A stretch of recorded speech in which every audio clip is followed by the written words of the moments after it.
Em 2 meses, 2 cyberataques, que são crimes cometidos pela internet, atingiram várias partes do mundo, inclusive o Brasil. Até hospitais foram vítimas.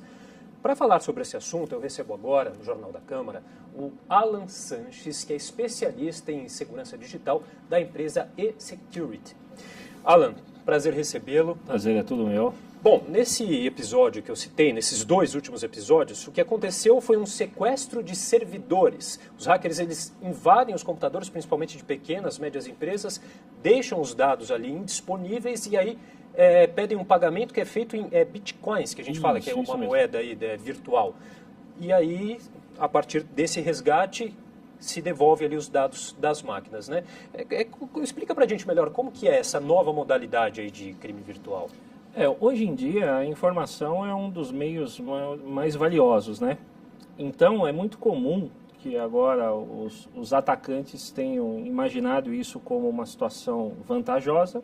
Eles sequestram esses dados, né? Eles criptografam. E para descriptografar esses dados, você tem que fazer um pagamento em Bitcoin. O Bitcoin é uma moeda virtual e de muito difícil rastreio. Então, esse é o motivo principal deles utilizarem essa moeda e obterem ganhos financeiros em cima desse tipo de ataque, né? Então, está e vai ser cada vez mais comum esse tipo de ataque. Antigamente, os ataques aconteciam mais para destruição de dados, agora já não. Agora o pessoal visa ganho financeiro em cima disso. Bom, mas então quer dizer que até grandes empresas estão vulneráveis a esse tipo de ataque? Sim, na verdade, na área de segurança da cibernética ou segurança da informação, todos estamos vulneráveis. Muitas vezes, as grandes empresas acabam subestimando isso, acreditando que, por possuírem tecnologia de ponta, acabam acreditando que estão seguros e nem sempre é assim. As grandes empresas, assim como órgãos públicos do mundo inteiro, correm risco. Agora, essa modalidade de ataque acontece mais com empresa, mas pode acontecer com pessoa física, a pessoa que tem o computador lá na casa dela também pode ser vítima de um tipo de ataque desse?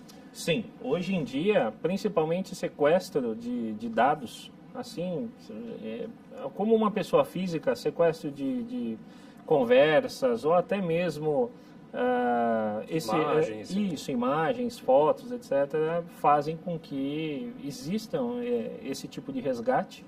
Às vezes, se é alguma coisa muito íntima da pessoa, pode existir até mesmo um pagamento de uma determinada quantia para que essa informação não vaze por aí ou algo parecido. E as pessoas comuns estão cada vez mais sujeitas a isso. Né? E como que é feito esse resgate? Aliás, esse pagamento? Você tem que fazer essa compra dessa moeda, desse Bitcoin, e você transfere, né? É engraçado que o atacante, quando ele faz o ataque, ele sequestra esses dados. Quando você tenta acessar o seu dado, ele te mostra na tela e ele mesmo te dá a instrução de como você tem que fazer. Até porque muita gente não conhece essa nova modalidade, não sabe nem como fazer esse pagamento, Sim. né? Então ele te dá um tutorial ainda de como você deve fazer, aonde você deve acessar, que tipo de moeda, o valor. E o grande problema é que hoje as pessoas pagam isso. Então, quando se paga, é muito comum que novos criminosos nesse meio entrem, porque hoje em dia tem dado muito dinheiro, né? Mas há uma outra opção, fora o pagamento, que a pessoa consiga recuperar aqueles dados? Olha, é muito difícil. Existem sim situações ou até mesmo softwares que conseguem quebrar esse tipo de criptografia, mas a cada novos malwares que hoje que infectam, né? Estão cada vez mais difíceis. Então, vamos dizer assim que a cada, 100 empresas ou 200 empresas estão infectadas, uma talvez consiga recuperar, talvez nem todos os dados, parte dos dados. Né? Bom, a gente tem informação aqui, um estudo feito pela Conferência da ONU sobre Comércio e Desenvolvimento, que o Brasil aparece como um dos 5 países com mais crimes cibernéticos, né? Por que o Brasil está tão vulnerável a esse tipo de crime? Olha, na minha concepção é cultura.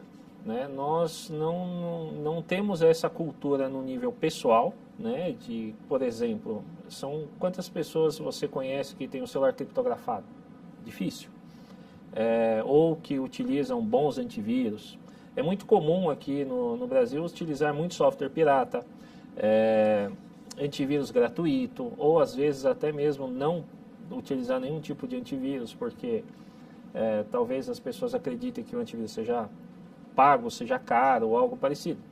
Então, isso faz com que o nível cultural, cultura isso, né? A pessoa não tem aquele hábito de se preocupar com a informação, a não ser que ela sofra um ataque.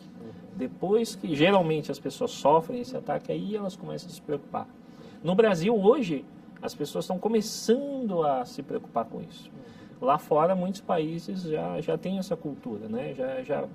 A pessoa leva isso para o pessoal, automaticamente as empresas acabam aderindo, né? Bom, e o que as empresas e as pessoas podem fazer para se prevenir desse tipo de ataque?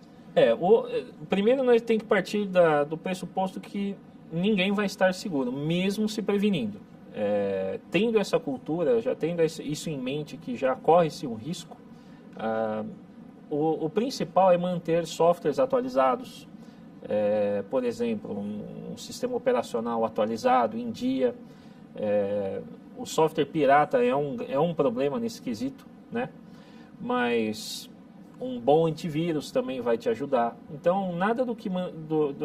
se todas essas pessoas tivessem, inclusive as empresas, com todos os softwares atualizados, com bons antivírus e mantendo tudo de forma bem do jeito que deveria ser, dificilmente esses ataques aconteceriam. Ok, tá bom, Alan. Queria agradecer a sua participação aqui no nosso jornal. Eu que agradeço, é um prazer.